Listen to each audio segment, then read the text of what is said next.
Allah summarizes the things we run after that we think will make us happy. That we think will make us happy. Here's all of it. A child thinks they'll be happy when they play. A little older when they get entertained. A little older when they feel beautiful and they get something beautiful and around them things are beautiful. A little older when they can show off that they've accomplished something. And a little older when they feel like they have financial stability. People around the world, doesn't matter what religion they have, when they buy a house, they look back and they say, I've accomplished something. And if they haven't bought a house, you ask them, what do you want? Man, I wish I owned a property.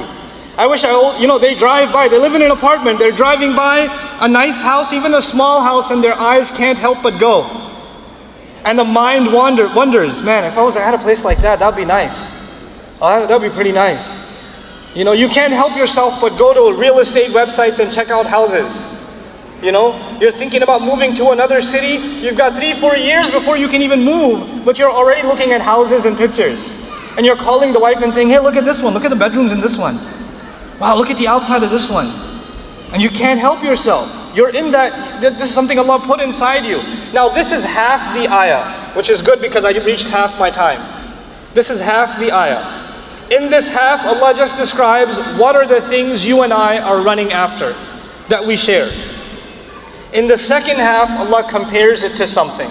And I hope you can pay close attention. I know the sound system's got a lot of echo. I hope you can pay attention to the second part, because this is where the guidance is from Allah Azza wa Jal on these pursuits of happiness. This is where the guidance is. He says, كَمَثَلِ غَيْثٍ أَعْجَبَ الْكُفَّارَ نَبَاتُهُ. It is like heavy rain. Now the word in Arabic for rain is matar. Matar is rain. Ghayth means perfect rain. It's not so much that the land would flood, and it's not so little that the plants won't grow. It is perfect in quantity. That kind of rain is called ghayth. That is why when we ask Allah for rain, we make the salat of istighatha. Istighatha. Why? Because we're asking not just for any kind of rain, we're asking for ghayth. We're asking for the right kind of rain, because the wrong kind of rain can be death. It can be a flood. It can kill you. Allah can rain stones from the sky too. You want ghayth, rain that brings life. So Allah says the example of the things you run after is like perfect rain.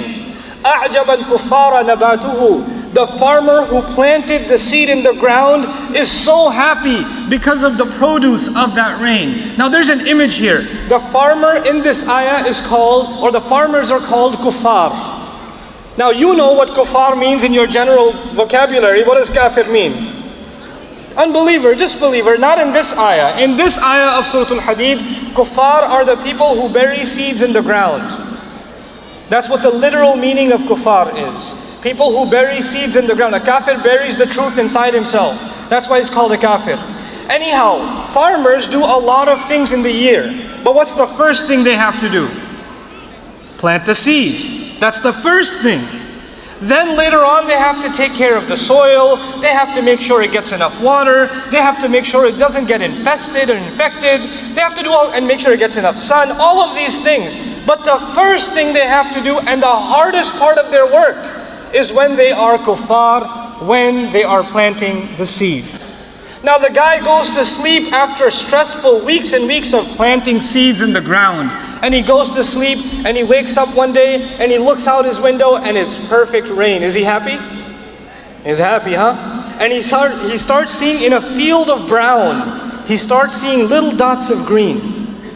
They're not full-grown plants yet. When the farm matures, the stalks are so high, they're taller than him. But right now it's just little tiny dots of green. But even that is making him super happy. He's super happy. Then Allah says, ثُمَّ يَهِيجُ. Then that plant matures. When it matures, I told you it's even taller than him. Now when a plant matures, what is the next logical step for a farmer? I know you guys aren't farmers. Maybe some of you are, I don't know. Any people from Ohio in the house? I don't know.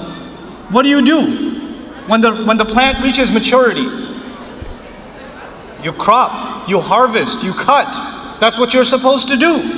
But the ayah is very strange. Allah does not say that He yahsud, that He cuts it. He actually says, فَتَرَاهُ مُصْفَرًّا. You will watch it turn yellow. You will watch it turn yellow. Now this is important to understand. Any farmer who is not insane will never let his farm turn yellow. He will still cut it when it is green, when it's still fresh. When it's yellow, it's already dead. It's already on its way to death.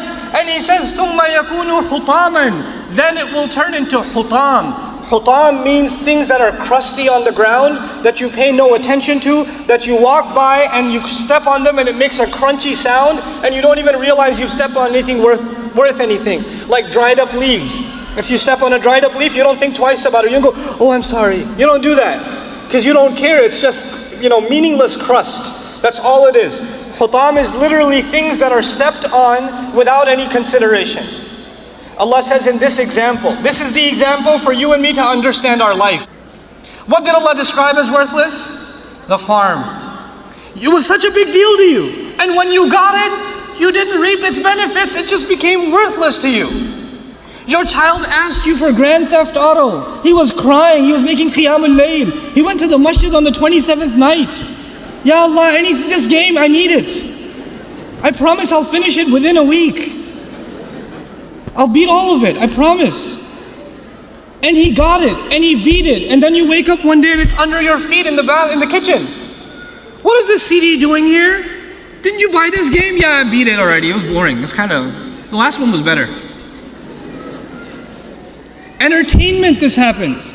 There are people that when new movies come out in the summer, there are people that have lines longer than the ones for passports for Hajj, waiting outside to watch the next movie. I remember back in the day, when Star Wars was coming out, people were dressed in Jedi outfits, man. Outside they're like in their own ihram outside, waiting for the gates to Jannah to open. And they go and they watch, and they come out and they're like, the special effects were kind of cheap. I didn't like the plot, it was kind of lame, boo. You desired it so much, and in no time it became worthless to you. Then those of you that wanted to get a nice car, maybe you've been looking at the Acura NSX, I don't know. Maybe you're looking at the M3 or something, and you get the car. And it is sweet, man. You drive a little extra slow outside your school. You go to the car wash a little too many times. But then the next year's model came out, and the headlights went from here to here. And your car looks so ugly all of a sudden. It is so irrelevant on the road. It makes you angry to be in this car now. It became worthless to you. This happens to our adults in their homes. They get, I'm 50 seconds, oh my God. They buy a house. Anybody who comes to the house, you give them a full tour. You even show them the boiler room. This is our bathroom. This is our second bathroom. This is our third bathroom. Nobody wants to see your bathroom. Unless, okay, but anyway, no one wants to see your bathroom. But you give them a full tour. Because it's a new house, you're so excited. 2 years go by, 3 years go by, somebody invites you to their housewarming party. It's in a nicer neighborhood, it's a bigger house. It's newer. They have nicer bathrooms too. And what starts happening? Oh my God. Your house just turned yellow. You see what I'm saying? The toy turns yellow. The car turns yellow. But Allah Azza wa Jal tells us that all of the things that we want so badly will start losing interest in them. And then He says in the concluding remarks of this ayah, وَفِي الْآخِرَةِ عَذَابٌ شَدِيدٌ وَمَغْفِرَةٌ مِّنَ اللَّهِ وَرِضْوَانٌ. And at the very end is either eternal, intense punishment. That is the only thing that you won't get used to. The punishment of Jahannam is not something anybody will ever get used to. The desires of this world and even the pain of this world you can get used to. But that desire and that pain you will not get used to. And then He says, وَمَغْفِرَةٌ مِّنَ اللَّهِ. And forgiveness from Allah, meaning that is permanent. And then finally He adds وَرِضْوَانٌ. And He did not say, in His eloquence, He did not say وَرِضْوَانٌ مِّنَ اللَّهِ. He just said وَرِضْوَانٌ, which means incredible contentment. You will finally be satisfied. You will not look for the next thing. In this world, I don't care if it's Superman or Iron Man or whatever movie you want to watch, you will come out of it waiting for the next one. You will not come out satisfied. Sorry, it says please stop in red. I really gotta stop. Right, okay, I promise I'm stopping. This did turn out to be Imam Siraj Wahaj's 5 minutes. Sorry. I love him too much. I gotta follow in his footsteps. Anyway. وَمَغْفِرَةٌ مِّنَ اللَّهِ وَرِضْوَانٌ. That you will have contentment. You will be at peace. Finally, in Jannah, we will be at peace. You're not going to be at peace here. We're always going to be looking for the next thing until dirt fills our stomachs. Until that happens. And so Allah says, وَمَا الْحَيَاةُ الدُّنْيَا إِلَّا مَتَاعُ الْغُرُورِ. One ayah, just one ayah of Surah Al-Hadid. What is worldly life? It amounts to nothing but means by which people get deceived. People think they will find happiness and they don't. People think they'll love their new big giant house. When they're 90 years old and their kids have moved out, that house is adab for them. It's not a joy for them anymore. Young people go to that house and say, I wish I could live here. And old people living in that house say, I wish I could get rid of this thing. I don't want to be here.